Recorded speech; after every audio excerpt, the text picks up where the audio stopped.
인생의 고민에 답이 될 삶의 지혜. 먼저 실천하는 사람이 먼저 성공한다. 세상은 지혜를 먼저 터득하여 먼저 실천한 사람이 먼저 성공할 수 있다. 자신의 성격을 변명으로 이용하지 마라. 우리는 지나치게 무엇이든 성격 탓으로 돌려 변명하는 경우가 많다. 하지만 난 마음 먹고 노력하면 타고난 성격까지도 충분히 개선할 수 있다고 생각한다. 일반적으로 사람들은 이성보다 타고난 기질을 우선시하는 습관이 몸에 배어 있어 그럴 뿐이지 노력하면 얼마든지 바꿀 수 있다. 만일 갑자기 감정이 폭발할 것 같을 때는 우선 진정될 때까지 입을 다물고 있는 것이 좋다.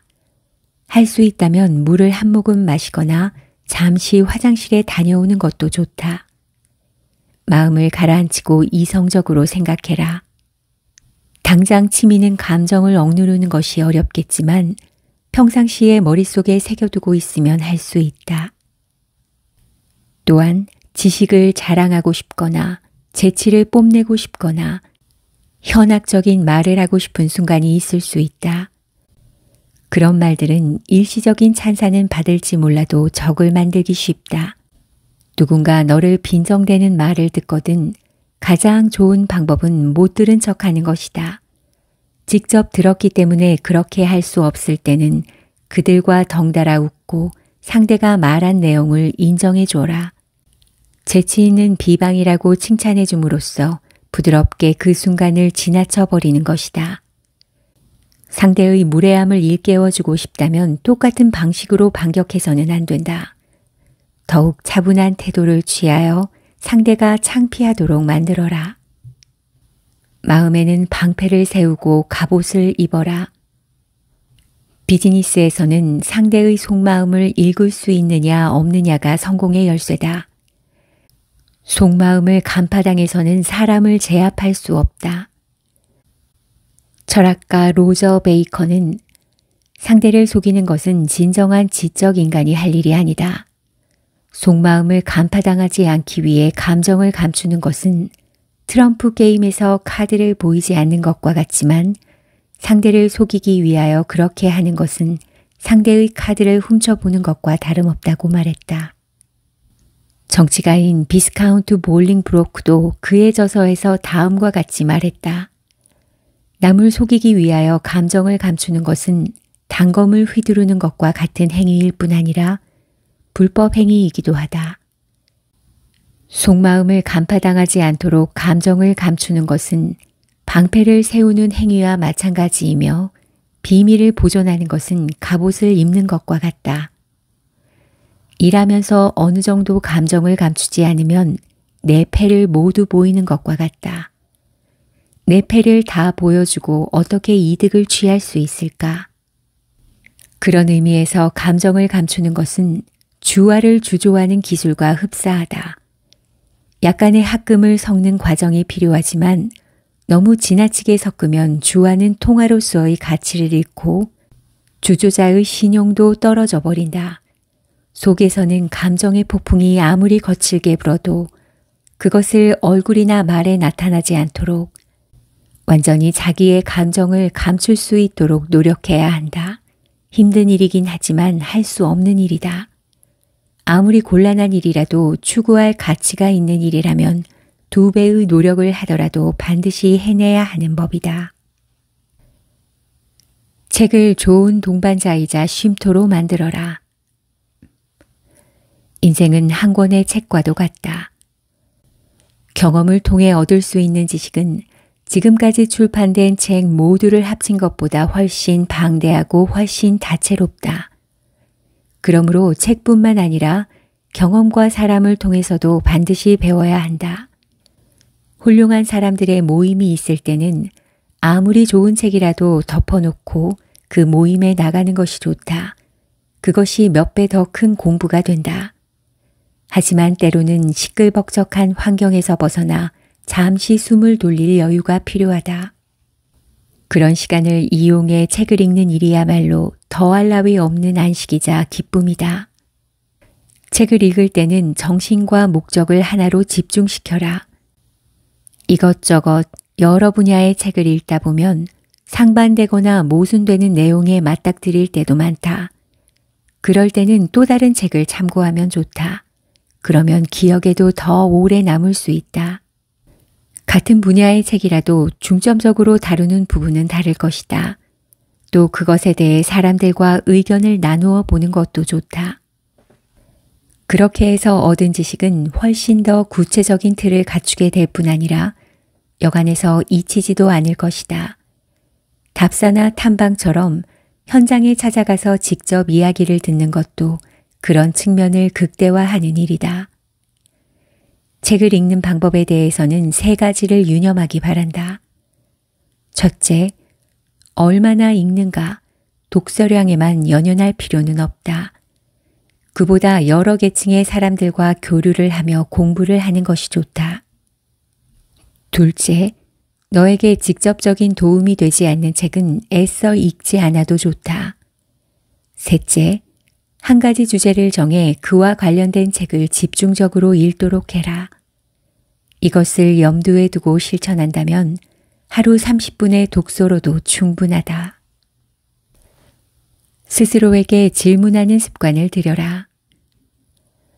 너는 지금까지 하루하루 충실하게 살아왔다고 생각하니? 종종 내가 이렇게 묻는 말에 대답하는 것보다 순간순간마다 내 스스로에게 질문해 보는 것이 중요하다. 그렇다면 계속 그렇게 충실히 살아가면 될 일이고 아닌 것 같다면 더 분발하면 될 일이다. 너 자신을 자주 일깨우고 행동하게 만들면 된다. 무엇을 하든 재능이 중요하다지만 사실 내가 믿는 건 재능이 아니다. 자기 생각을 확실하게 갖고 확고한 의지와 불굴의 끈기를 밀고 나가면 원하는 바를 달성하기 마련이다. 그러니 가능한 일이라고 생각되면 갖가지 방법과 수단으로 도전해라. 그러면 어떻게든 길이 열리는 법이다. 한 가지 방법으로 안 되면 다른 방법으로 시도하여 알맞은 방법을 찾아내면 좋다. 역사를 거슬러 올라가 살펴보면 강력한 의지와 끈기를 통해 마음먹은 대로 일을 성공한 사람이 꽤 많다는 것을 알 수 있다. 어느 사회든 겁쟁이는 좋아하지 않는다. 겁이 많고 자신이 없으면 실제 자기 수준이 어떠하든 간에 그보다 낮은 자리에 서게 된다. 무엇을 하든지 본인이 할 수 없다고 생각하면 할 수 없다. 할 수 있다고 자기 자신을 다 잃으면 할 수 있게 되는 법이다. 유별나게 우수하지는 않아도 쾌활한 성격과 적극적인 끈기로 출세한 사람을 너도 본 일이 있을 것이다. 그러한 사람은 배울 점이 무궁무진하다. 어떠한 어려움이 닥쳐도 좌절하는 일이 없다. 2번, 3번 넘어져도 다시 일어나 또 돌진한다. 그렇게 결국 자기가 세운 뜻을 이루어낸다. 이 점을 본받았으면 좋겠다. 너의 인격과 교양을 무기로 하여 밀고 나가면 훨씬 빨리 그리고 확실히 목표에 도달할 것이다. 어떤 사람이라도 너의 스승이 될 수 있다. 사람의 마음을 사로잡는 행동은 누구나 몸에 익힐 수 있다. 훌륭한 사람들을 자세히 관찰하고 그들이 하는 행동을 배워내는 것으로 만들면 된다. 우선 처음 보았을 때 왠지 모르게 호감을 느끼게 되는 사람이 있다면 무엇이 그렇게 좋은 인상을 주고 있는가를 생각하기 바란다. 대개는 여러 장점이 한데 어우러진 경우가 많다. 겸손하면서도 당당한 태도일 수도 있고 상냥하고 사려 깊은 말솜씨일 수도 있고 우아한 몸의 움직임이나 절도 있는 옷차림일 수 있다. 그의 장점이 무엇인지 알았다면 우선 흉내를 내봐라. 그러나 자신의 개성까지 버리고 단지 흉내만 내서는 안 된다. 호감을 얻는 언행은 실제로 흉내를 내고 있는 동안 반드시 몸에 익힐 수 있다. 그것은 자기 자신을 되돌아보면 쉽게 알 수 있다. 이전과 이후가 어떻게 달라졌는지 내가 가장 먼저 알 수 있다. 중요한 것은 좋은 예를 선택하는 일이다. 그리고 무엇이 좋은가를 판별하는 일이다.